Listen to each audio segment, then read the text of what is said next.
नमस्ते। आज हम बात करने वाले हैं एक ऐसी ट्रेन की जो सच कहूं तो भविष्य से आई हुई लगती है। एक ऐसी ट्रेन जो पटरियों पर दौड़ती नहीं बल्कि तैरती है। तो चलिए इस जबरदस्त टेक्नोलॉजी के अंदर झांकते हैं। तो सबसे पहला सवाल, क्या ऐसा हो सकता है कि एक पूरी की पूरी ट्रेन अपनी पटरी को छुए बिना ही हवा में आगे बढ़ जाए? सुनने में अजीब लगता है ना, पर इसका जवाब है हाँ, और ये किसी जादू से कम नहीं है। तो चलिए सबसे पहले यही समझते हैं कि आखिर ये हवा में चलने वाली ट्रेन है क्या और इसके पीछे का राज क्या है। इस कमाल की टेक्नोलॉजी का नाम है मैगलेव। अब ये दो शब्दों से मिलकर बना है, मैग्नेटिक और लेविटेशन, मतलब चुंबक की मदद से हवा में ऊपर उठना। देखा, इसके नाम में ही इसका सारा राज छुपा हुआ है।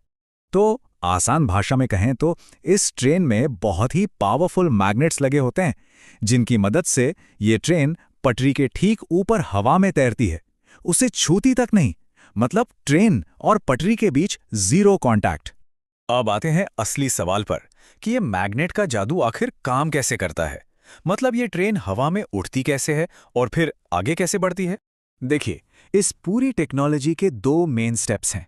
पहला, लेविटेशन, यानी ट्रेन का पटरी से ऊपर उठना, और दूसरा है प्रोपल्शन, यानी ट्रेन का आगे की तरफ बढ़ना। चलो एक एक करके दोनों को समझते हैं।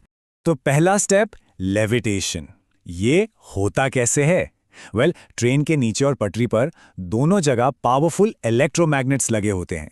अब स्कूल में तो हम सबने पढ़ा ही है कि एक जैसे मैग्नेटिक पोल्स एक दूसरे को दूर धकेलते हैं, रिपेल करते हैं। बस वही सिंपल सा प्रिंसिपल यहां काम करता है। ये मैग्नेट्स एक दूसरे को इतनी जोर से रिपेल करते हैं कि पूरी की पूरी ट्रेन हवा में ऊपर उठ जाती है।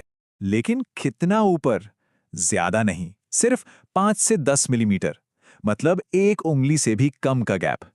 ये गैप बहुत छोटा है, पर इतनी भारी ट्रेन को बिना किसी घर्षण यानी फ्रिक्शन के आगे बढ़ाने के लिए एकदम परफेक्ट है।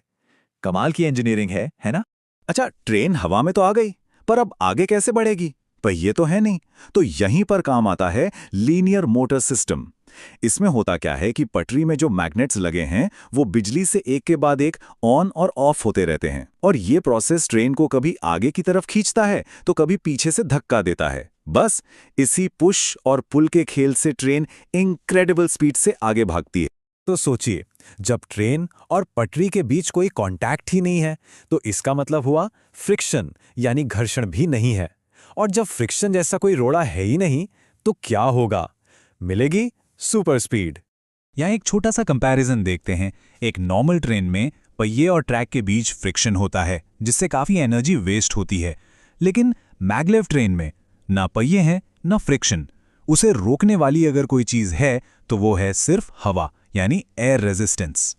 और इसी नो फ्रिक्शन वाली बात की वजह से मैगलेव ट्रेनें 600 किलोमीटर प्रति घंटे तक की रफ्तार पकड़ सकती हैं। सोच कर देखिए, ये तो लगभग प्लेन की स्पीड को टक्कर देने जैसा हो गया।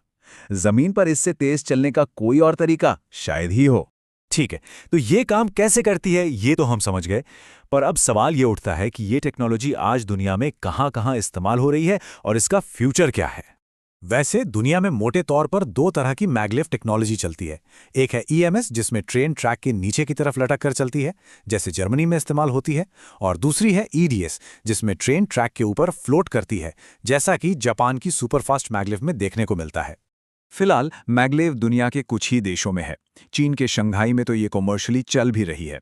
जापान ने दुनिया की सबसे तेज टेस्ट ट्रेन बनाकर रिकॉर्ड बनाया है। जर्मनी में इस पर अभी भी रिसर्च हो रही है, और हाँ, भारत में भी ये अभी रिसर्च और प्लानिंग स्टेज पर ही है।